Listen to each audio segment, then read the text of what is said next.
like I was saying, Brian, that when in virtual reality, in Cedar Sinai, in Los Angeles, they have developed this mechanism of teaching patients how to use virtual reality to eliminate their own pain, eliminate their own anxiety.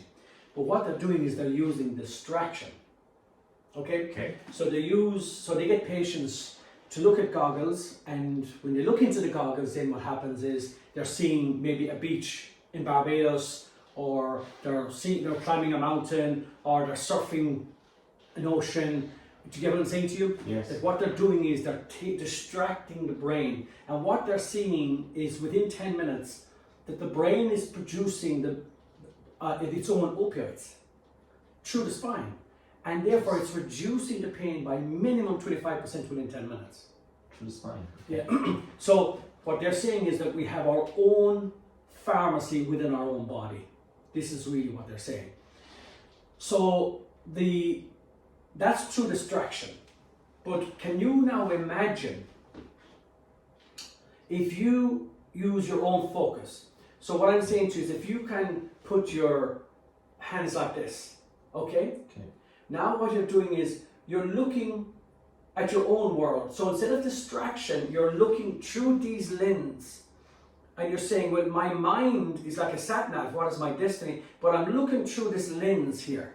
I'm looking through the lens, and I'm seeing my own future rather than the distraction of a beach. I'm looking, and what am I seeing?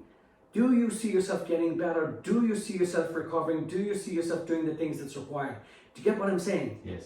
And when you use your own mind to focus on your own destiny, so if your mind was a sat-nav, what destiny would you put in? Do you get what I'm saying? Yes. So what you're seeing is critical. So what you have to have, what you see through the lens of your own mind stimulates the production and secretion of a biochemistry that reduces your pain, relaxes your body, helps you to sleep better, and all of that. Amazing. Okay, so rather than looking back at the last 10 years, you're looking forward to the next 10. So what is your next 10 years going to be like? So the idea that, that our genetics determine our futures is not real. What determines our future is our environment. Okay. So now what you have to start doing when I had you on the bench and you were doing your visualization, so you do your abdominal breathing to calm the body down for the obvious reasons. Yes. You're visualizing this beautiful river of energy flowing through your body. In your mind, you have an image of the person you're going to be. Okay? Yes. When you're in your mind, when you have that image, and then you emotionally connect to it, that you emotionally support that, because you're feeling how powerful it's going to be that I'm in position to influence what's going on. Wow. And then you support that with the right food, and you support that with the right muscle work and the right exercise. You're taking that proactive approach to be better. Right. Do you appreciate what I'm saying Definitely. to you? That's exactly what you're doing. Okay. Do you get what I'm saying to you? Yes. Now, I'm going to send you links as well, of course, to just this stuff as well about the spine. I'm going to send you links to virtual reality. I'm going to show you this first, but I'm going to send you a link to this as well. Thank and you. You'll see for anxiety, for everything else. But you see, a lot of the time, Brian, people don't know what causes their problem. Right. So what we have to do is to identify what the cause is. Once we identify what the cause is, then we can use the right strategy. Right. And the strategy is the energy work, mindset, dealing with your emotions, you're zoned in on where you're going, you're supporting that with the right nutrition, you're doing the physical, mechanical work that we talked about. 3 months, 6 months, 9 months down the road, you look back and you look at bloods and you see if there's issues there, you're seeing the change. You're looking at your own movement, body movement. It's totally different. Right. Do you appreciate what I'm saying to you? Yes. Because what you don't want to do is find yourself in a situation like if you're predisposed, or if I'm predisposed to Alzheimer's, dementia, for example. Right. So if you or I are predisposed to cardiovascular disease, Right. well, let's not wait until it happens. Be proactive. Correct. Thank Be proactive. If there are issues there now, let's reverse them. So we now know that we can have what is called cognitive reversal. So this is what we need to do. We need to reverse things. Right. This idea that things are with us for the rest of their lives, you weren't born with these problems. These are problems that were created over time. Yes. So over time we'll reverse them. And this is what people need to appreciate, that we can reverse things. That things don't have to be the same way always.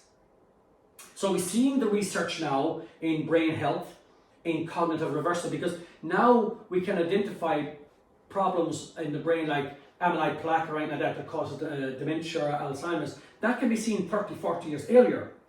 Right. So we do all of the screening for the bowel, we do all of the screening for the breasts, we do all the screening for the ovaries, we all the screening for prostate, all of these types of cancers, and we never screen the brain. We wait till somebody gets a stroke or somebody gets a bleed or somebody gets build-up plaque and gets dementia, memory issue, and then we're trying to fix the problem. It's too late then. So true. Too late. So what we're saying is the brain is the biggest vascular organ of your body.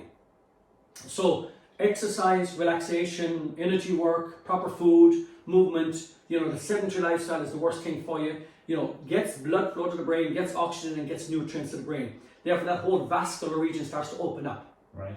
Okay? And you see the brain, if it's beginning to atrophy, to shrink a little bit, they've seen the brain's actual size changing. So the research is there to show that cognitive decline can be halted and reversed.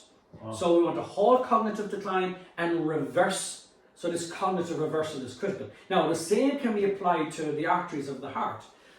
Okay, so again, can one reverse arterial damage, maybe it's build-up of plaque or whatever? Absolutely, the research says that, because when we're stressed, we're producing homocysteine, high levels of homocysteine. Right. Homocysteine is an amino acid. It damages the smooth muscles of the arteries. Okay. And in doing so, it causes the plaque to build up where the damage is. So we're seeing the plaque as being the problem, but it's not. So we can stent that and that's all fine. You can, but ultimately, if we go back to release the stress and get our lifestyle right, we don't build up all of that bad chemicals in our body or amino acids in our body, resulting in damage to arteries, resulting in plaque building up, and then trying to resolve the problem by just taking statins or something like that. It's never going to work. Right. It may help. You get what I'm saying to you short term, but you've got to go back and resolve the problem, because the idea that we can prevent illness by just taking medication, that's an illusion. It's an illusion. It's an absolute illusion. So the whole idea is that going away from here, that right, I can reverse this, I can reverse that. I'm going to be proactive in my health. I'm going to be proactive with my diet. I'm going to be proactive with doing some breathing and visualization, some exercise. Right now, what we have to do is reset everything. Okay. Reset the energy system, reset the gut by proper food, reset the body through exercise and mobilization, as we talked about. Reset your mindset that you're zoned in and focused where you're going. Right. Can you appreciate what I'm saying? Yes. You're controlling your future, basically. You're in your control. destiny. And that's the great thing about it. We're still, you and I, we're still in a position where we can influence the outcome. Very good. Do you get what I'm saying to you? Yes. You're not diagnosed with any terminal illness. No. But I'll send you this. Sorry, excuse me. No. And I want to show you this here as well. When we talked about, this is the most up-to-date research. Let's go back to 2022 in cancers, for example.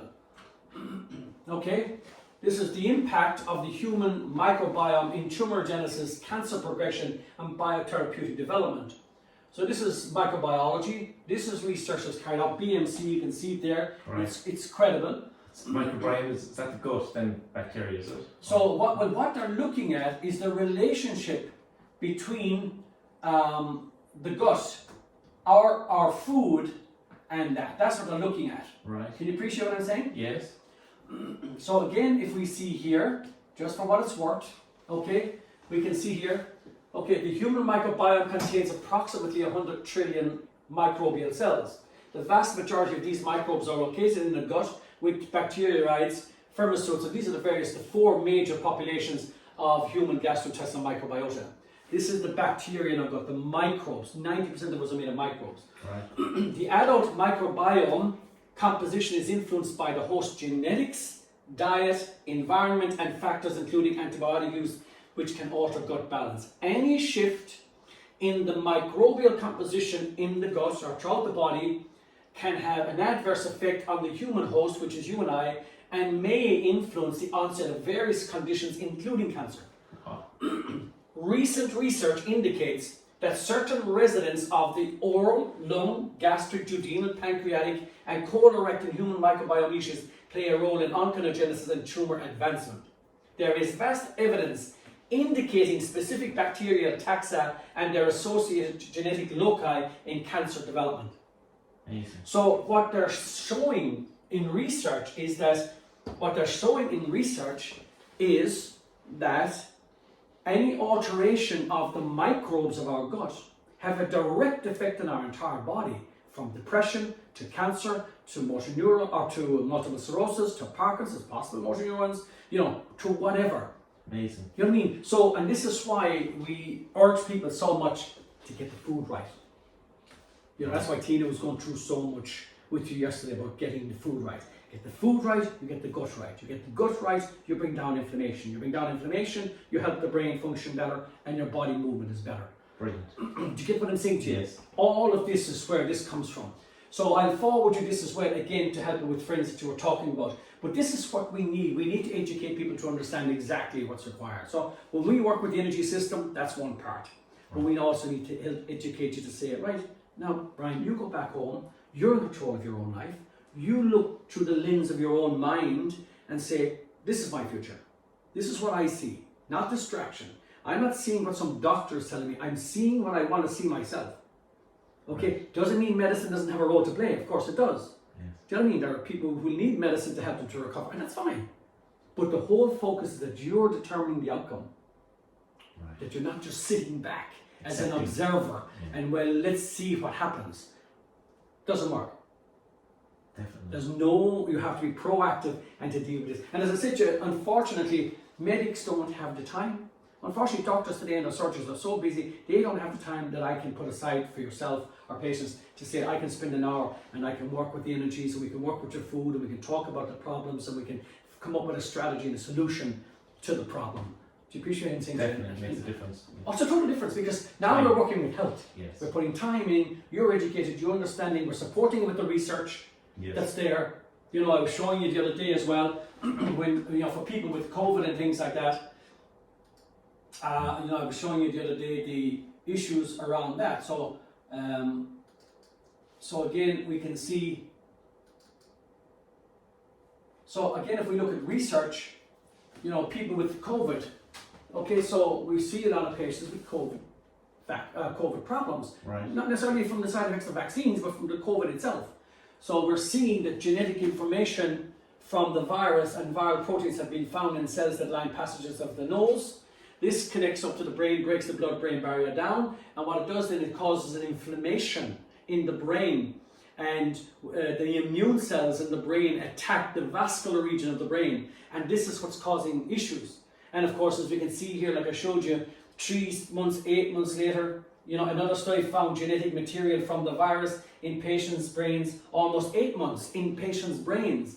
And this is what's causing concentration and focus issues and dizziness and balance problems because it's affecting the different centers of the brain.